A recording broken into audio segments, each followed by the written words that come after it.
শহীদ ওসমান হাদি হত্যার বিচারের দাবিতে শুক্রবার জুমার নামাজের পর থেকে শাহবাগে অবস্থান নেয় সর্বস্তরের জনতা।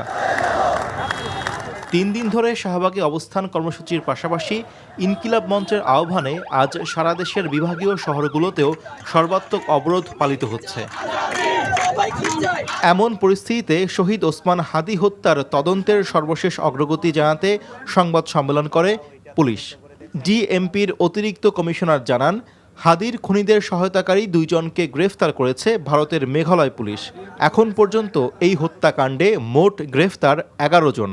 2 জনকে মেঘালয় পুলিশ অ্যারেস্ট করছে, এটা কিন্তু আমাদের ইনফরমাল কমিউনিকেশনের ফলশ্রুতিতে, এবং আমরা এই তদন্তের এই যে রুট দিয়ে গেছে, কে তারে পার করলো, এই তথ্যগুলো যখন তাদের সাথে শেয়ার করছি, তারাও এটা তদন্ত করে দেখছে। সচিবালয়ে আইন শৃঙ্খলা সংক্রান্ত কোর কমিটি বৈঠক শেষে স্বরাষ্ট্র উপদেষ্টা ব্রিফিংয়ে জানান, সরকার হাদি হত্যাকাণ্ডের ন্যায় বিচার নিশ্চিতে বদ্ধপরিকর।